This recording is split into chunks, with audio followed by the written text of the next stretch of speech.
All right, ladies and gentlemen, boys and girls, welcome back to another Genshin Impact drip marketing reaction video. And in social media standards, I'm actually kind of late. Hoyoverse dropped the drip marketing today at the time of recording, and they usually drop the drip marketing on Monday, which isn't for a couple of days. And they dropped it at like 2, 3 o'clock in the morning when I was already like asleep. So my mods have assured me to stay off of Twitter. They basically put together the Google Doc that I'm going to be referencing because the drip marketing is already out there. I was kind of caught off guard. I was expecting to do it Monday morning like I've done with the last couple. With all that said, I'm very excited to see what new characters we're going to be getting in 3.6 because at the time of recording, we're just a few days away from 3.5 dropping. The Dia teaser just came out. I have to watch that. Mika is obviously going to be dropping alongside her for 3.5. Really excited for all that content with Dainsleif and Kaya and Sumeru and all the stuff in between with Windbloom Festival, all the Mondstadt characters, Holly reuniting with Amber. Really exciting for all of that. But I'm very excited to see who the new characters are. So before I check it out, the only character of note that I think we have left for Sumeru is Kaveh. And I thought they were originally going to drop Kaveh with I'll Hate Them and then maybe dropped Yao Yao with Shenhe. But obviously that didn't pan out. So I can't imagine, unless it's just Kaveh this patch, like the only 4-star patch, because they've done that in the past. I don't know what 5-star they're gonna pair with it. I don't know if there's any other 5-stars that we know about, unless they're gonna drop somebody like brand new in Sumeru, or they're gonna go back to another region like they typically do from time to time. But with all of that said, I really hope you guys are looking forward to it. It also depends what we get in 3.6. If we get like Nahida story quests, a new weekly boss, it's very interesting how things will fare. But with all of that said, let us transition and check this out. Alrighty, so we are here for the Genshin Impact version 3.6 drip marketing. Shout out to my mods who put this together at the 11th hour while I was asleep and informed me of this. So we have 2 panels that they have shown. They're faded out right now, but we're going to be jumping into it. Obviously, they're just using the latest splash art for 3.5, but I still like how it's like Genshin Impact and then immediately under the drip marketing. So yeah, let's see who it is. So first up, oh wow, oh, so it is Kaveh. Oh, I like that. They added in the music. Holy moly, yo, how did they do that? They like embedded the YouTube video OST for Sumeru. Wow, that's like so immersive. All right, so we have Kaveh. What the hell is that? Is that like a briefcase he has on his back there that he's holding? I don't know if that's a catalyst. Is that, hold on, I don't know if that's a catalyst, if that's like a book. Doesn't look like any kind of weapon. I'm interested. I'm very interested to know more about him. God, his drip looks so freaking good. I love the green and red accents with the rest of his design, the blue in there too. God, he looks so suave. All right, so let's check out the lore a little bit here. Mainstream Sumeru academia tends to hide a certain fact from time to time, which is that for certain people, talent can occasionally be more of a burden instead. Nevertheless, this view can also be but an excuse. In truth, it is your character that determines your destiny first and foremost. The aforementioned ideas are the sort that Kaveh will persistently rebut. Also, I think this is Alcazazare. This location is right. It kind of looks like Paradis DI, but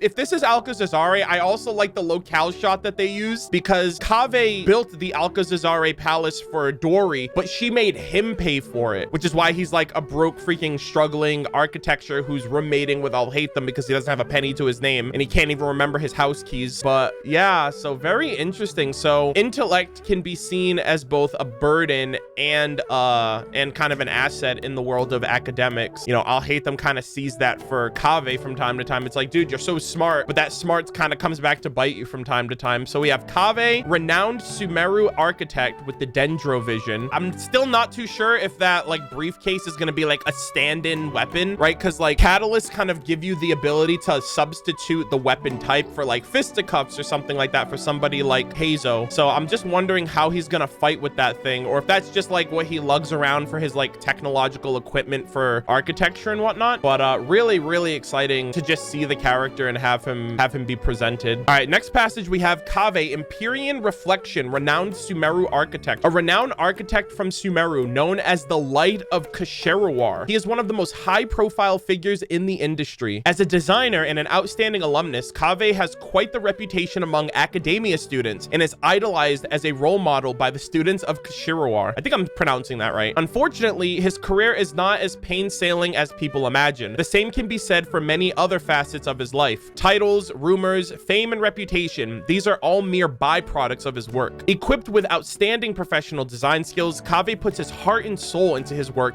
and is imbued with ideals and pursuits for aesthetics and architectonics. Designers are not in charge of the construction's final execution, yet they hold responsibility for all its aspects. Thus, be it design details, safety and security, or practicality, no effort may be spared in ensuring the quality of each aspect. On top of that, being one of the best in his field, Kaveh pays additional attention to the aesthetics and human elements that he is concerned about throughout the process. For him, designs that are completely divorced from reality should be classified as fantasy, whereas a building that is actually put into construction must have practical value. That said, it is rather inconceivable that such an extraordinary architect could have been rendered bankrupt by a single project. Dory really caught this man slipping. Fortunately, very few know about this matter, and most of them keep it a secret. As for Kaveh himself, he is deathly afraid that the secret of his bankruptcy may ever leak out. It is thus fair to say that he is not really living his ideal life.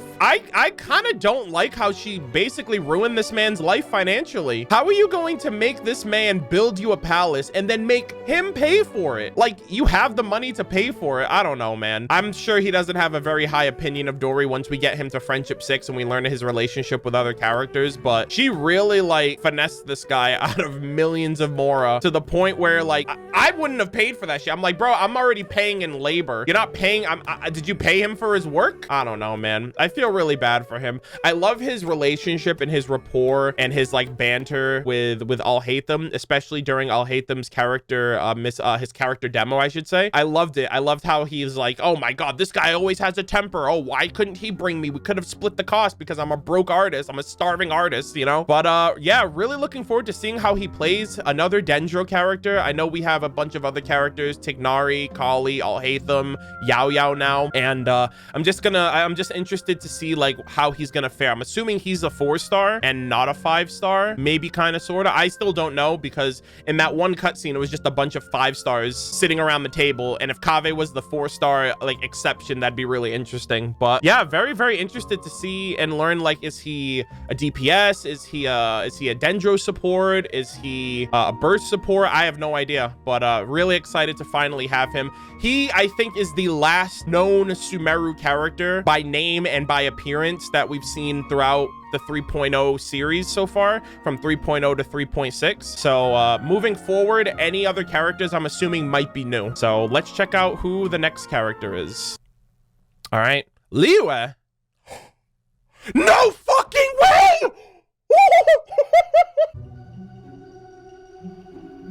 We're finally getting Dr. Baizhu! This makes no fucking sense, Hoyoverse. Why didn't you pair Baizhu with Yao Yao and pair Kaveh with Al-Haytham? That would have paired up so much better. Like, Lantern Rite just passed and Dr. Baizhu and Chi-Chi were briefly a part of it. Like, I don't know, man. Holy shit! Oh my god! Baizhu and Changsheng. Holy moly. Dude, it's been almost 2.5 years that this man was revealed. He has a Dendro vision, so I don't know any character that we have not already seen that isn't already on the banner. Mika was showcased during Vine Lacefest, and he's already gonna be in the game by next week, he'll be in the game with Dia. Dr. Baizhu was showcased during the Liyue Archon quest back when the game initially released, and if he's out now, I don't know if we've seen any characters, like visually seen any characters that have yet to be on the banner, with the exception of maybe Cloud Retainer, you know, like one of the Adepti. That's the only other thing I can think of, like a future Adepti hasn't been on the banner yet. But I think moving forward from here, we're going to be completely in the dark for 3.7, 3.8, 3.9, 4.0. By that point, we'll be in Fontaine, but holy moly. Okay, let's check this out, man. Oh my god. We're going to learn about his illness, most likely. We're going to gonna learn about his goal to like his ambition to achieve immortality through the assistance of something like Chi-Chi, like Chi-Chi's situation of being a zombie and giving herself her own orders. So we're gonna learn so much about this man. Dr. Baizhu, something is bothering him, but he won't tell me anything. He hates death, but he's always researching it. I don't understand, but that's not a problem. I know that Dr. Baizhu is a good person. A page ripped out of Chi-Chi's notebook by an unknown person. Oh my God. She even knows that something's up with him. He hates death. And Chi-Chi was afraid of dying, which is why in that moment she awakened her cryovision, which is kind of like a reflection of time freezing. And she was also saved by the Adepti because she died in she died in the crossfires of a battle between demons and the Adepti. And I guess they kind of looked upon her with pity and helped her come back to life through like adeptal magic. Yeah, that's very interesting that this is like a message in Chi-Chi's notebook, but it was ripped out by someone else. Maybe Dr. Baizhu himself, right? Because he's the one that kind of looks after her. Dr. Baizhu, beyond mortality, owner of Boo Boo Pharmacy with the Dendro vision. There's a pharmacy in Liyue called Boo Boo, and in it is Dr. Baizhu. His skills make all illnesses better, but his medicines are really bitter. That's really funny because there's like an NPC and her mom like in front of the stairs of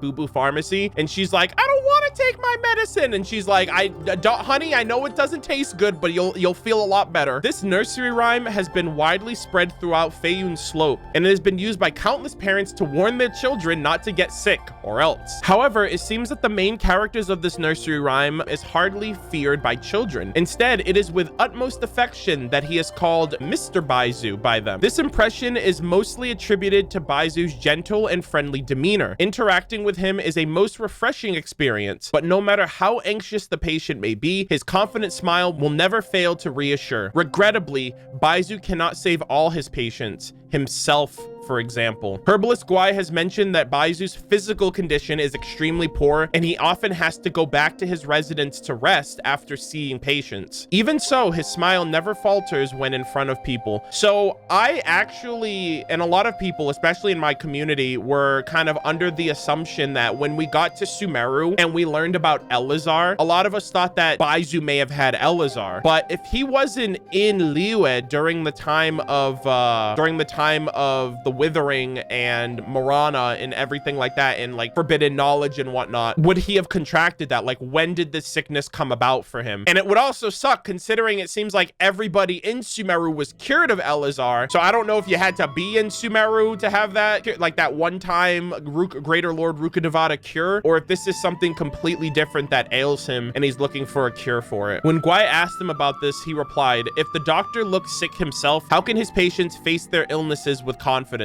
Day after day, Baizhu heals his patients. His ever-present smile hides the numerous bitter medicines he takes and the pain that he suffers alone." Wow. I'm so fascinated. I'm so intrigued to learn more. I'll be completely honest. When I first got introduced to Baizhu and I read Chi-Chi's lore and I learned about like his goal of seeking immortality because he's afraid of dying and he has this incurable illness, which means that his lifeline is on a timer at this point and you never know when he's gonna go. I felt like he could have had somewhat like nefarious plans, and I feel like a lot of people in the community thought the same way. Also, I can't help but think of Orochimaru from Naruto when I look at this guy. Like he has like a talking snake. He's trying to like seek out immortality and like learn all there is to learn about his illness and how to cure it. Kind of almost like how Orochimaru wanted to learn every single like ninjutsu there was in the world and become this like all-knowing individual. So like I couldn't help but notice the parallels, and he was so ominous and mysterious. Not ominous, but he was just like a very mysterious person when we first got introduced to him, and I just didn't know like what his demeanor was like outside of him being a doctor. And I didn't know if he had, again, ulterior motives with Chi-Chi and if those intentions were nefarious, but it definitely just seems like he wants to do good by the people. He wants to help people. He also struggles with helping himself because he's able to cure people. He can't cure everyone, but he also can't cure himself. You know what I mean? Like, it's kind of like the saying of like a doctor can't cure themselves or something like that. So wow, I can't believe that, man. We have Dr. Baizhu and Kaveh on the banner.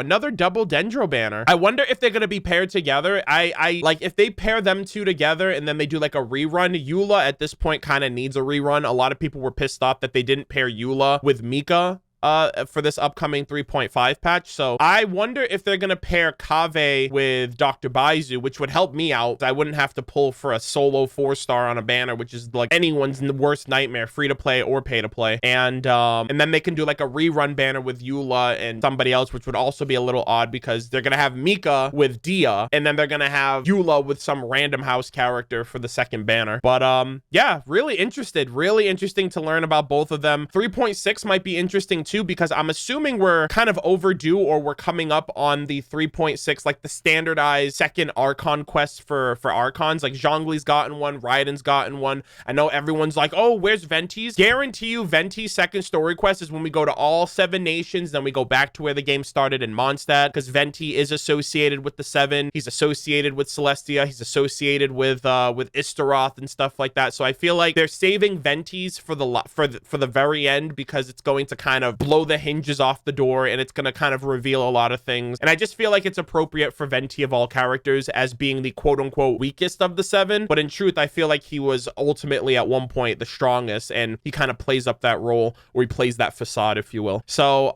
yeah, I'm assuming we're going to be getting Nahida second story quest, which means every Archon second story quest we've gotten a weekly boss. So and we still have one more area of Sumeru to uncover, because you can't 100% the statue or the Tree of Dreams. So a lot of things to look forward to.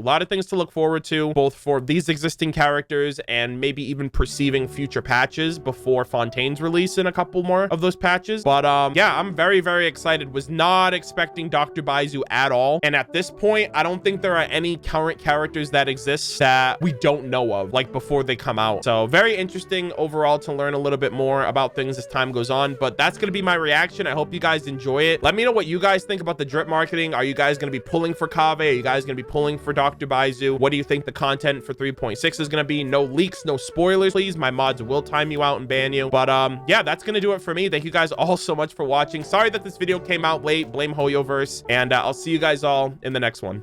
Take care.